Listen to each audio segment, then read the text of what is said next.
Friends, તમને જોઈને જ ખબર પડી ગઈ હશે કે આજે હું તમારી સાથે તીખા ગાંઠિયાની રેસીપી શેર કરવાની છું. આ ગાંઠિયા હું સાવ અલગ રીતથી બનાવવાની છું અને બનાવવામાં આ એકદમ ઇઝી રેસીપી છે.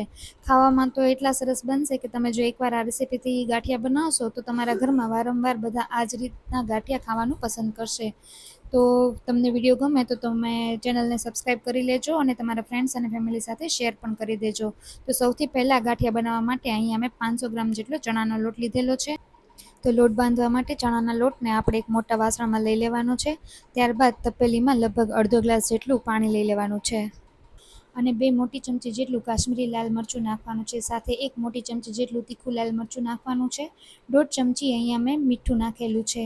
મીઠું તમે તમારા સ્વાદ પ્રમાણે વધારે કે ઓછું નાખી શકો છો. અને 1 નાની ચમચી જેટલું સંચળ પાવડર નાખેલો છે. સંચળ પાવડર નાખવાથી તમારા ગાંઠિયાનો ટેસ્ટ છે એકદમ નેક્સ્ટ લેવલનો આવશે. તો તમે સંચળ પાવડર છે એ જરૂરથી નાખજો. ત્યાર પછી 1 નાની ચમચી ભરી અને મેં હિંગ નાખેલી છે અને સાથે 2 મોટી ચમચી જેટલું તેલ નાખેલું છે. તેલ અહીંયા બહુ વધારે નથી નાખવાનું. 500 ગ્રામ ગાંઠિયામાં આટલું તેલ ઇનફ થઈ રહેશે. સાથે હિંગની ક્વોલિટી છે એકદમ સારી હોય એવી વાપરવાની છે. હવે અહીંયા મેં લગભગ 2 કે 3 ચણાની દાળ જેટલો પાપડ ખાર લીધેલો છે. અહીંયા પાપડ ખારની બદલે તમે ખાવાના સોડાનો પણ ઉપયોગ કરી શકો છો.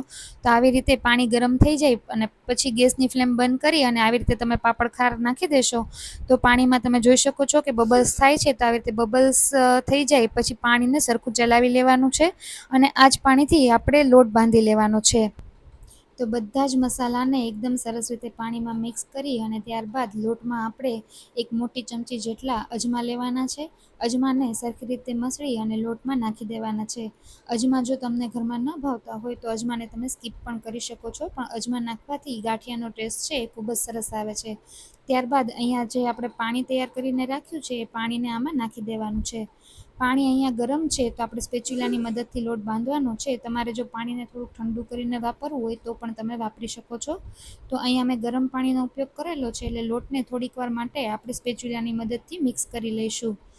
તો લોટને એકદમ સરસ રીતે આપણે અહીંયા મિક્સ કરી લેવાનો છે. થોડા થોડા ગાંઠા હશે તો આપણે ગરમ પાણી લીધેલું છે એને લીધે બધી જ ગાંઠો છે ઓગળી જશે અને લોટ આપણે એકદમ સ્મૂથ બનીને તૈયાર થશે. તો તમે જોઈ શકો છો કે આપણું મિક્સચર છે એ થોડું ઘણું મિક્સ થઈ ગયું છે અને થોડું ઠંડુ પણ થઈ ગયું છે. તો હવે આપણે હાથોની મદદથી લોટને ભેગો કરી લેવાનો છે. અહીંયા આપણે લોટ બાંધતી વખતે લોટ થોડોક ઢીલો રહે એવી જ રીતે બાંધવાનો છે, જેથી કરીને તમે સંચામાં ગાંઠિયા પાડો ત્યારે જરા પણ તકલીફ નથી પડતી અને ઢીલો લોટ હોવાથી તમારા ગાંઠિયા છે એ એકદમ ક્રિસ્પી બનીને તૈયાર થાય છે. તો તમે જોઈ શકો છો કે બધો જ લોટ આપણો ભેગો થઈ ગયો છે. લોટ છે એ થોડોક સોફ્ટ જ બાંધ્યો છે. હજી આના કરતાં સોફ્ટ હશે તો પણ તમારા ગાંઠિયા છે એ સરસ થશે અને જો થોડોક વધારે સોફ્ટ થઈ જાય તો તમારે જ્યારે ગાંઠિયા તમે પાડો ત્યારે ચમચીની મદદથી સંચામાં ભરવાના રહે છે. તો બધો જ લોટ ભેગો થઈ ગયો છે. હવે થોડો થોડો લોટ આપણે લેતો જવાનો છે, એને મસળતો જવાનો છે અને ત્યાર પછી એને સંચામાં ભરી લેવાનો છે. અહીંયા લોટને મસળવો ખૂબ જ જરૂરી છે, જેનાથી આપણા ગાંઠિયા છે એકદમ સરસ બનીને તૈયાર થાય છે. તો ફ્રેન્ડ્સ, આવી નાની નાની ટ્રીકનું ધ્યાન રાખીને તમે ગાંઠિયા બનાવો છો તો તમારા ગાંઠિયા છે એકદમ બહાર જેવા સરસ પોચા અને ક્રન્ચી બનીને તૈયાર થાય છે. તો ગાંઠિયાના લોટને મેં સંચામાં ભરી લીધો છે. બીજી તરફ તેલ મેં ગરમ કરવા રાખ્યું હતું તો તેલ એકદમ સરસ રીતે ગરમ થઈ ગયું છે. તો હવે આપણે થોડા થોડા ગાંઠિયાને આમાં પાડતા જવાના છે. તેલ એકદમ સરખી રીતે ગરમ થઈ જાય પછી આપણે ગેસની ફ્લેમ સ્લો રાખવાની છે. ગાંઠિયા પાડતી વખતે ગેસની ફ્લેમ સાવ સ્લો કરી દેવાની છે અને એકવાર બધા જ ગાંઠિયા આપણે તેલમાં પાડી દઈએ ત્યારબાદ આપણે ગેસ છે એ ફાસ્ટ કરી નાખવાનો છે.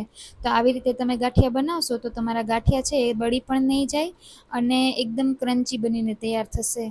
તો આવી રીતે ગાંઠિયા પાડ્યા પછી બંને સાઈડ 2 થી 3 મિનિટ માટે આપણે ગાંઠિયાને તળી લેવાના છે. ફ્રેન્ડ્સ, મેં અત્યાર સુધીમાં 2-3 અલગ અલગ રીતથી ગાંઠિયા બનાવેલા છે, પણ જ્યારે હું આ રીતથી ગાંઠિયા બનાવું છું ત્યારે મારા ઘરમાં 1 કિલો ગાંઠિયા લગભગ 2 થી 3 દિવસમાં જ ખાલી થઈ જાય છે. તો તમે પણ જો આ રીતે ન બનાવતા હોય તો જરૂરથી બનાવજો. રેસીપી કેવી લાગી એ મને કોમેન્ટ કરીને જરૂરથી કહેજો અને ફરીથી કહું છું કે જો થોડી પણ રેસીપી પસંદ આવી હોય તો ચેનલને સબસ્ક્રાઈબ જરૂરથી કરી લેજો. તો મળીએ આપણી નેક્સ્ટ રેસીપીની સાથે.